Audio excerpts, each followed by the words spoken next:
Hi, good morning mga love. So, it's our third day here sa Catanduanes and time check 3 a.m. But then gising na ang person, nag-cook. Yes, nag-cook. I already cook sinangag and then we have pritong isda. So, nag-iinit ako ng tubig kasi maliligo ako. Ayoko alamig. Hindi ko kaya maligo. So, maliligo muna ako bago sa lagisingin for breakfast. Diba? And, so, nag-iinit ako ng tubig. And after kong iinit ng tubig, maliligo na ako. And after maligo, ayun, breakfast tapos ayos na ng gamit. And then, alis na. So, ay 4:30 ata mga loves. Kami mag-trekking. Punta kami sa isang bundok para makita namin yung sea of clouds. Ano makita namin for today? So, ayan. Ligo na tayo. And, ayan. Nakaligo na nga kami. And we're taking our breakfast. Good morning, Sir Raj. So, kain na tayo para lakad na tayo for today. Hi, mga loves! Hi, mga loves! So, madilim pa sa labas. On the way kami papunta sa Lantad. Lantad ang Lantarang init doon mamaya. So, time check. Anong oras na? 4:37. So, ganito kami kaaga mga loves. Ayan. Naka-blue lights kami. Blue kasi yung ilaw dito. Maaga pag-gala na. Aga-gala. Outmont, Lantad, mga loves. Ginobatan, pero hindi ng Albay. Ayan. So, good morning. Kaya ba?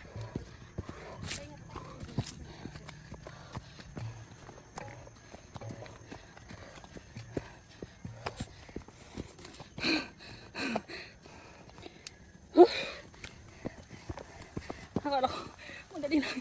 Hindi pala.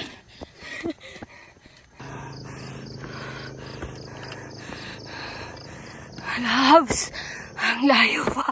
Nangihina na ako.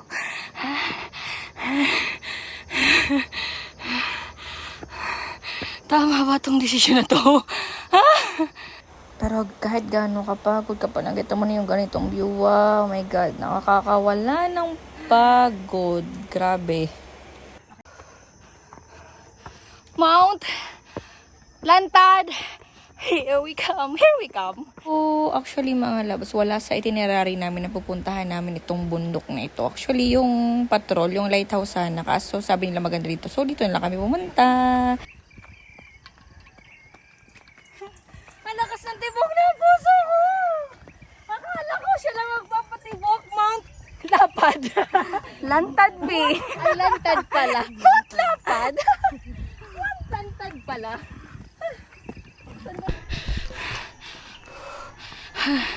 Mga loves, kaya pa to.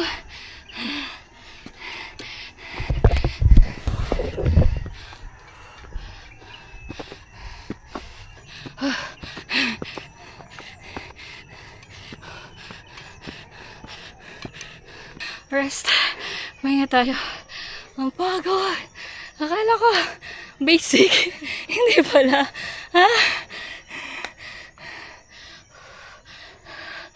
May na bang tuktok na yan? O meron pa iba? May tok-tok na may plug. Dito ba? Pinahirapan yung sarili. Green ba yun? Hi kayo. Hi! Hi ate. Hi! Sa kalahati pa lang kami. May kalahati pa. Kaya natin to. Kinaya nga natin ma-inlove sa maling tao. Dito ba kaya? Charis. Pantagdag daw to ng energy. Sabi ni ate. Pantagdag ng energy para magka. Puta na! Energy na ako. Ito na? Kasi paano? Saan? Pakuha nga. Charis. Let's go. May energy na tayo. Hindi tayong kukulapse. Minati, marami daw ng collapse dito. Hindi. Tayo magko-collapse. Tandaan nyo yan. Nagmatay yan. Tama nga si ate. Maikli lang yung ano. Medyo patag. Pero kulati na to.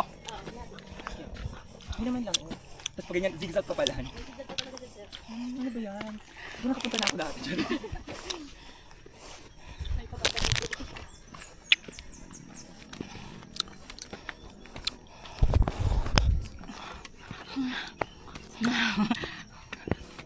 Pwede ba sumigaw-sigaw dyan? Sigaw-sigawan na ngayon pa. Hey! Hey! Hey! Malunggay! Gay! Gay! Pandisan! Ha?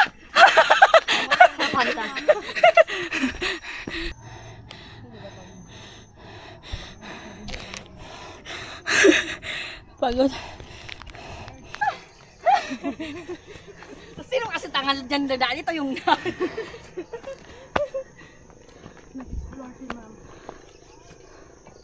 So ito pala mga loves, Mount Lantad, bagong tourist destination po dito sa Catanduanes. Hindi pa daw sila matagal operate. So bago pa lang po. Ito!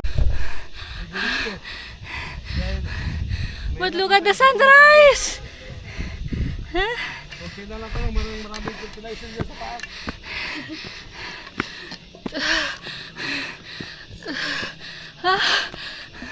Dito na tayo, loves! Malapit na! Malapit! Dito na!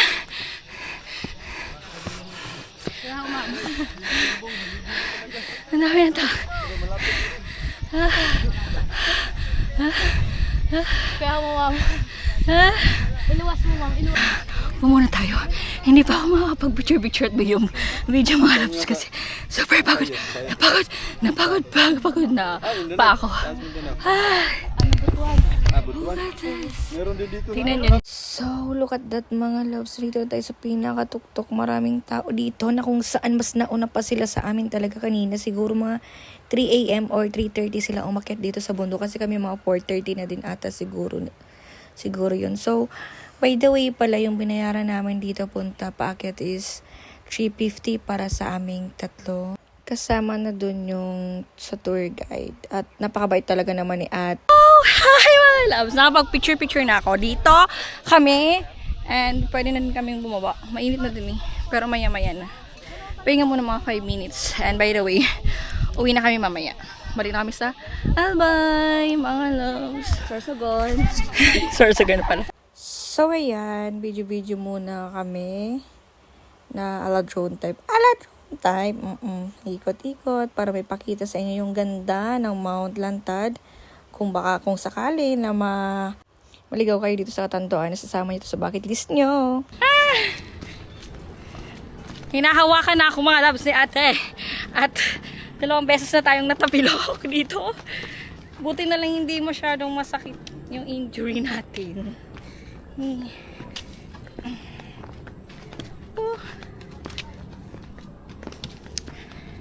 Malapit na tayo makarating sa baba.